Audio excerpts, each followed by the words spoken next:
Oh yeah, I just got done rewatching Spider-Man TeknoAXE, which is Spider-Man the animated series.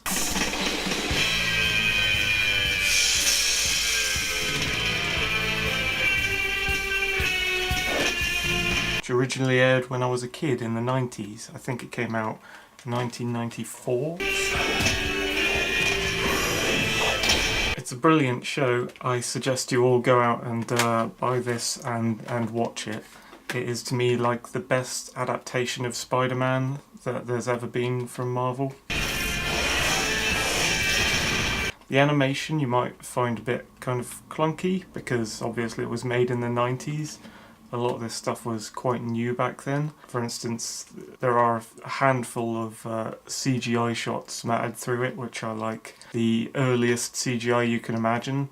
But they somehow, I mean, they're just cityscapes to get weird camera angles, basically, but they've somehow made it work in between all the animation. This was something I always remember watching as a kid. It was probably, to me, probably one of the best of the cartoons. I used to watch the Batman animated series, the X-Men. Didn't see a lot of the Iron Man one, but I was aware of its existence. He does pop up in this, so does, Captain America.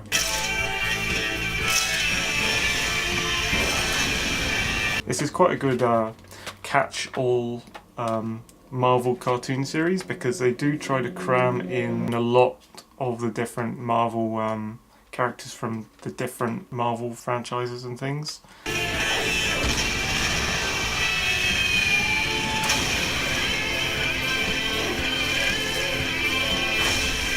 So you got the Fantastic Four and Doctor Doom pop up at one point, the Avengers, S.H.I.E.L.D., Blade, obviously. I always associate Blade with Spider-Man now because of this.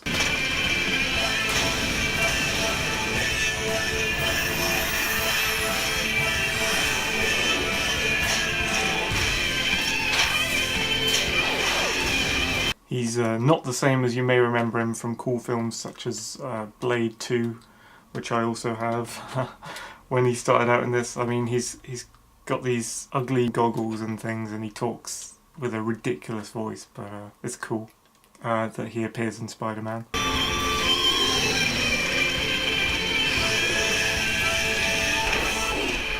The storyline in this that I always remember the most that gets me is the Neogenic Nightmare storyline, which is Spider-Man's got this mutation disease from when he was originally bit by the radioactive spider, and he keeps going to the doctor to check things out, and which is incidentally Doc Connors, who becomes a lizard, and he finds out his mutation's getting worse, and he eventually grows 6 arms. I think in the comics it's called the 6 arm saga.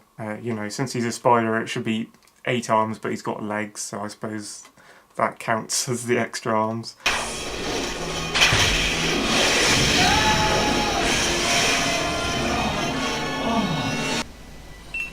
Gotcha.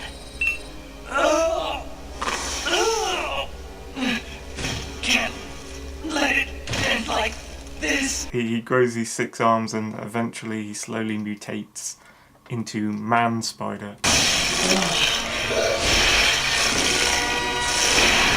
Which is brilliant because they bring in the Punisher to try and catch him.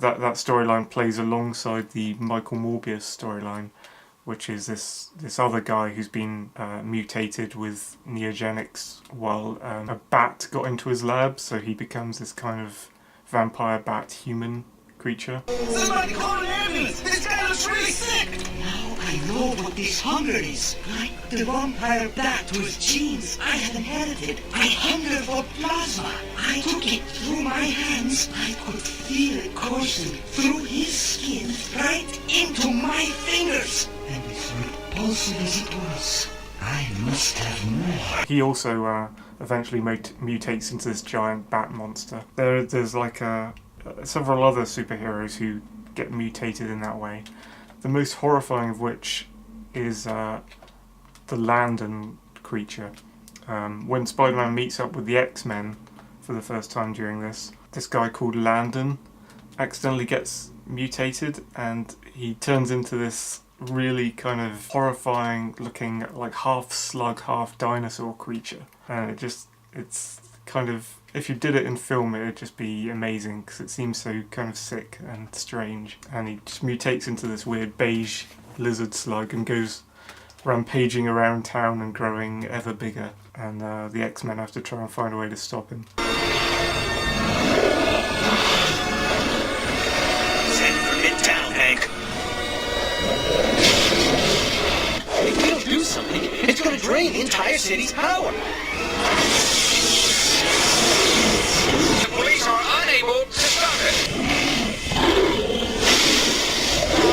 Lightning illuminates the night. Kingpin is a huge part of this series. He's basically Spider-Man's arch-villain in this. He's the one who gathers all the other villains to kind of recruit them and get them to work for him for his own ends. He's a great portrayal in this. I think he looks like this big fat man in a white suit who throws people at walls and tries to crush them with his arms like an anaconda. But he says, "This isn't fat, this is just, all of this is muscle." The reports of my demise were greatly exaggerated. You will wish they were not. I have waited for this for some time. What do you have in mind? A pie-eating contest? Approximately 2% of my body mass is fat. Allow me to show you what 350 pounds of muscle is capable of. And I don't know how you'd even do that in a movie or something. They have the Kingpin in the Daredevil series now, but he's nowhere near as big as you'd expect him to be having seen this. I think the main thing of what makes the Kingpin work so well in this is the voice, actually. And all the voice acting in this is brilliant. Spider-Man's voice is great. Peter Parker's great. He always has these lovely little kind of soliloquy moments. I originally thought they were just really daft. You know, he might be on a skyscraper and he's behind his mask, he's like talking to himself. I think it's maybe him thinking to himself. And sometimes he'll be in like a battle with the Kingpin or something and you won't be able to tell whether he's talking or thinking something.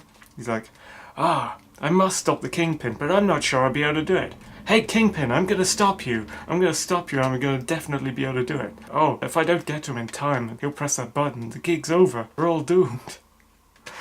He's like jumping between thought and speech to his enemies and you can't quite always tell which is which, but I think it's kind of funny. Despite the fact that the animation looks sort of lagged, like jittery, because it's not as smooth as it would be now if you did something like that now.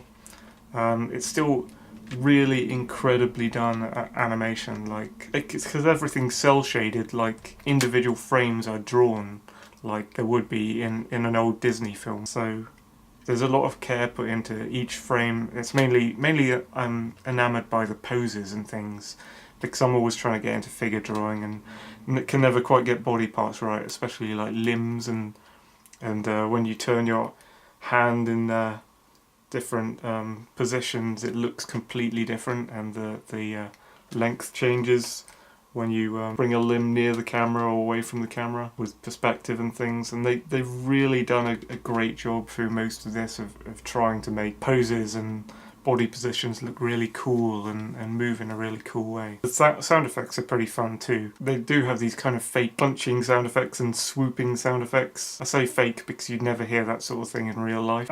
In a comic or in a cartoon like this, it really kind of works to make everything sound really fun. So whenever Spider-Man's jumping or does a somersault or something, it goes spins and then lands with a nice satisfying slap to the ground. And it's really great what kind of sounds they've got into it, and how he shoots his web shooters, they've all got sound effects to them. There are some silly sides to it. There are just times when they cram so many villains into one room and they're all talking to each other. Sometimes they can pull it off quite well, but other times it's just daft and It looks ridiculous. That you're watching the program and you're thinking, Jesus Christ, have we had like 50 villains in this episode so far? When it gets to like the later episodes, because they do that.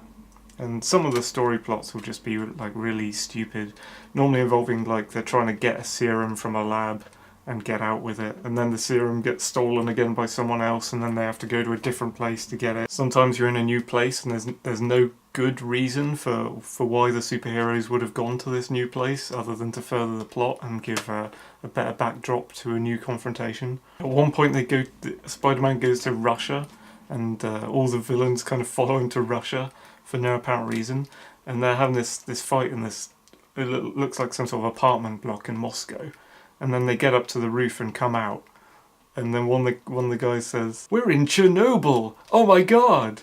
And it's this place that doesn't look at all like Chernobyl. I mean, you've got the nuclear power plant, but it's just completely urban, and I can't remember them ever going away from Moscow to get to the Ukraine, to where Pripyat is.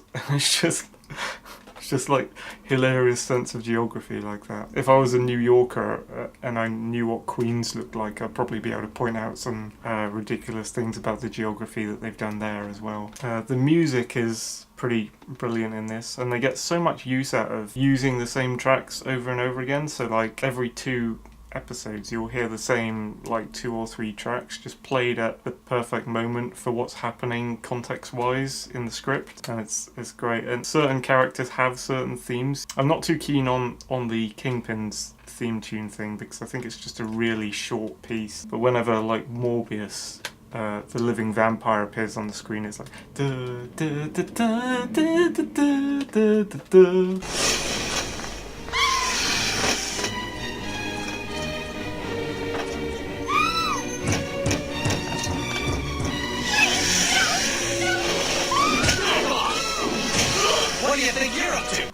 And you just know that he's, it's his theme and he owns this scene. I need plasma. No, I must not hurt anyone. But I'm so hungry. But I must feed.